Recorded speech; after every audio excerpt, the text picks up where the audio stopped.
conning the nation. The best and brightest of the British right gathered in London for the National Conservatism Conference. Land of the sinking Sunak. How do you feel when you lose? Sorry. And Jacob's gerrymandering. Parties that try and gerrymander end up finding that their clever scheme comes back to bite them, as, dare I say, we found by insisting on voter ID for elections. These are the interesting times.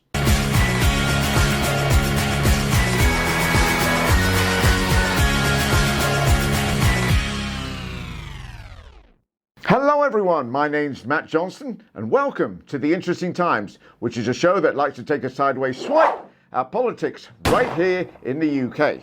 Rishi Sunak went to the land of the rising sun and unfortunately he's not big in Japan, or let's be honest, anywhere. Here he stood on a box to reach the microphone and talk about the great trading relationship that the UK and Japan have. And businesses from our two countries have a long, proud history of partnership. From the trains that we ride to the cars that we drive and the drinks that we enjoy. Yes, whether it's Japanese cars, Japanese trains or Japanese drinks, the UK and Japan have so much to offer each other. Rishi then sat down with Sky's Beth Rigby. You're one of life's success stories. You were head boy at school, you had a career in finance that made you very wealthy. Now you're Prime Minister. How do you feel when you lose? Sorry, How do you feel when you lose?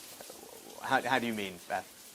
Well, you're a winner in life. How do you feel when you don't win? Rishi Sunak, one of life's success stories, apparently, who famously lost to Mad Thatcher tribute act Liz Truss, who in turn lost to a vegetable, and not even a nice vegetable like sweet corn, or a bell pepper, or parsnip, a lettuce. Salad filler for cheapskates. But that's not the only thing he's lost. Very well-known people in the UK, including the Prime Minister, are worth a lot less than they were a year ago. The real source of the family wealth there comes from his wife, whose dad set up a big Indian IT firm called Infosys. Their stock, their holding in that company has plummeted over the past year. It's worth, wait for it, if you take the discount over an average daily loss over the last year, he's lost £500,000 a day. Since last year, Rishi Sunak and his wife have lost a little under £200 million. That's in his private life, obviously. In his public life, while he was Chancellor, he lost the country just over £1 trillion. Success story, more like suck less, you Tory. Still, could have been worse. They could have sent Jeremy Hunt. Also, my wife is Japanese. My wife is Chinese, sorry. So it was the National Conservatives Conference last week in London. The NatCs, as I understand they like to be called, brought together a broad swath of individuals from the Conservative spectrum, from Conservative MPs like Jacob Rees-Mogg and Lee Anderson to GB News presenters like Lee Anderson and Jacob Rees-Mogg. National Conservatism. But I would like to draw your attention to a few characteristics of fascism.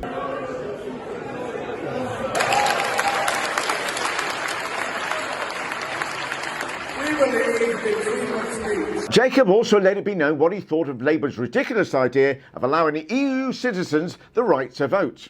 The gerrymandering effort you've read about today of Keir Starmer giving votes to all the EU nationals here, it's a particularly silly scheme. I very much doubt they'll do it in the end. Gerrymandering.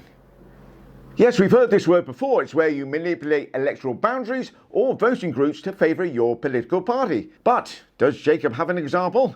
You betcha. Parties that try and gerrymander end up finding that their clever scheme comes back to bite them, as, dare I say, we found by insisting on voter ID for elections, and we found that the people who didn't have ID were elderly, and they by and large voted Conservative. In fact, figures in from local councils that had elections a couple of weeks ago show nearly 10,000 people didn't vote in the local elections.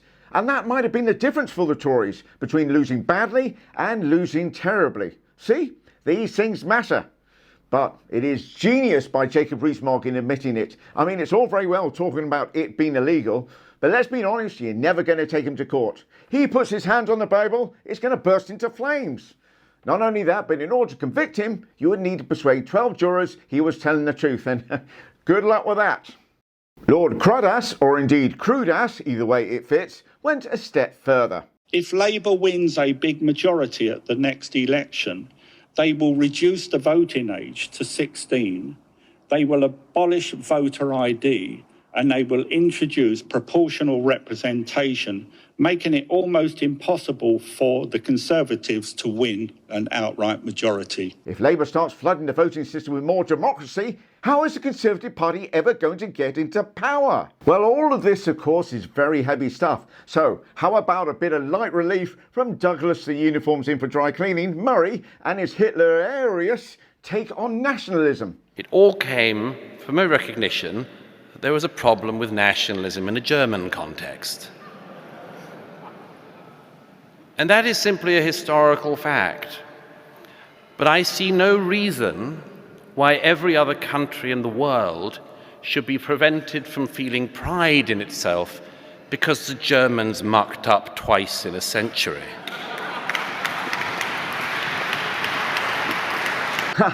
Yes, even with a dark subject like the Holocaust, Dougie can still bring a rictus grin to your face. Then it was time for Man of the People and Northern Stereotype, Lee, I blame my parents for giving me a name I couldn't spell, Anderson. I fight tooth and nail as in my role to make sure that we re-elect a Conservative government.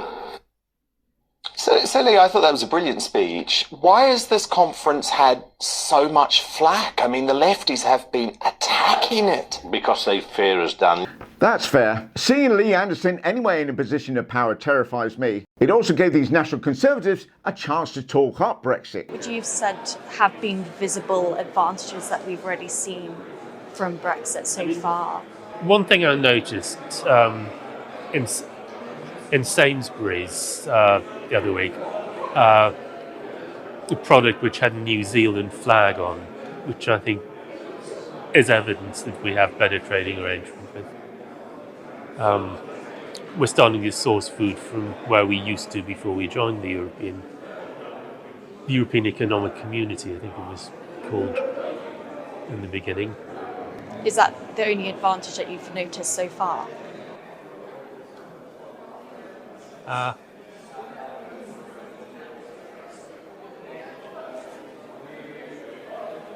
Don't forget, cheaper lawnmower insurance, something to do with Hoovers.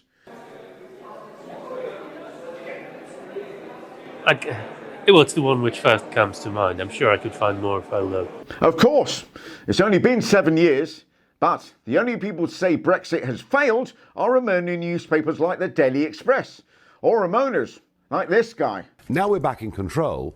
We're regulating our own businesses even more than they were as EU members. Brexit has failed. Nigel Farage famously before the referendum said this. If Brexit is a disaster, I will go and live abroad. I'll go and live somewhere else. Now, Nigel hasn't moved abroad, but it's understood that his taxable income has. Matt Hancock is continuing in his seemingly eternal quest to convince everyone that he is a real boy. I'm a normal person now. I'm not a Conservative MP, right? And it's just be normal. Matt Hancock was seen here talking at a Bright Blue event. Matt, who is neither, wanted to get over how much of a normal person he is now. He is definitely a convincing, normal human being, and absolutely not a serial killer addicted to the taste of human flesh. Nor is he a lizard in a latex mask. Or what would happen if Tintin fucked a goldfish. Or indeed a soulless demonic entity trapped within a human body until one of the devil's disciples whispers the unholy words and he can break free from his corporeal form to wreak havoc on humanity. Or, as it's otherwise known, the Conservative MP. Matt went on to the newsagents to show his complete normality. It's me, Matt Hancock, and I'm on the newsagents. I'm here with Lewis and John, and it's out at 5. Yeah, they showed Matt a clip of Danny Kruger, Freddie's meaner brother, speaking at the National Conservative Conference. Why this clip? Why do you think? The normative family, held together by marriage, by mother and father sticking together for the sake of the children. It is so offensive and it's so wrong. I mean, tell that to the king. You know, he doesn't have a normative family and he is absolutely a strong basis for society. Yeah, that's not the reason they're playing you that clip, Matt. And I think you know that. But what has happened to you Yeah. over the past 2 years? Yeah. You know, in office, then you're forced to resign over in falling in love relationship with somebody. That's not the reason. The reason is that you were caught grabbing the arse and snogging your personal assistant, who was given the job by you at £1,000 per day. Oh, and you and her were both married at the time and having a secret affair. Oh, and this was also during the COVID lockdowns when people were being fined for having coffee within 2 meters of each other. I have learned a huge amount about resilience. But I also now am just not interested in having people just go over old coals again and again and again. It's not fair and it's not right, because we are human too. He does like to make that point, doesn't he? Methinks the carbon-dated life form does protest too much. But I'm also now perfectly willing and totally within my rights to say, I think it's also reasonable to say enough is enough. Yes, I agree. Enough is enough. So, piss off. But it seems to be a running theme for politicians to ask that we forget, and the past is the past. Here is ex-Chancellor of the Exchequer, Kwesi Kamikaze Kwarteng, who sat down with Channel 4's Cathy Newman in, I'm guessing, a sauna? I don't see how we can go into the election, and it is 18 months away, saying that we're going to put up taxes. I don't see that as an option. So I would like to see, as I tried to affect when I was at the Treasury. You've said you feel sorry for people who are struggling with the... I'm not going to apologise, okay? If you're trying to get me to apologise publicly. I think I a accept lot of that. people might just want a little bit more remorse from you. A little, an I've said apology. repeatedly, no, I'm not going to, I've said I don't think politicians should apologise for everything, and sometimes put your hand up and say, I accept responsibility. Exactly. He's accepted his responsibility by never apologising, and then a few months later calling for the same catastrophic solution of unfunded tax breaks, which saw a £30 billion hole in the economy he put in place last time.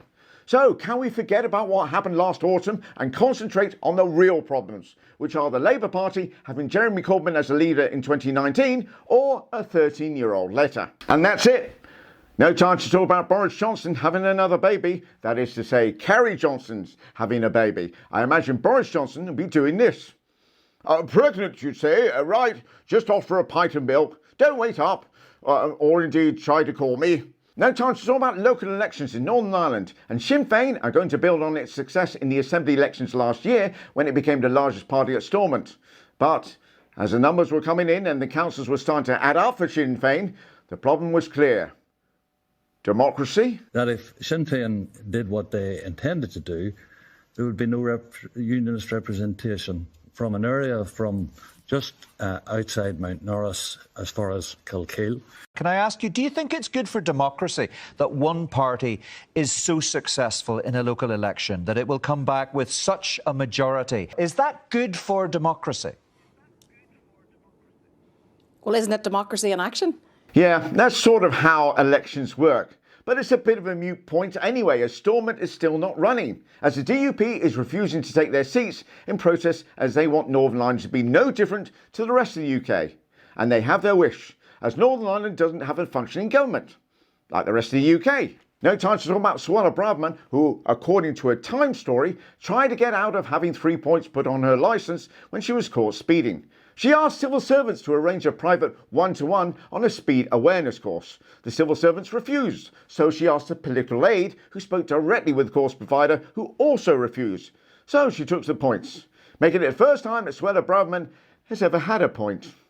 Thank you all so much for watching, and if you are enjoying these vids, then please don't forget to subscribe, like, share, and hit all the notifications bell, and I will, of course, see you all Wednesday.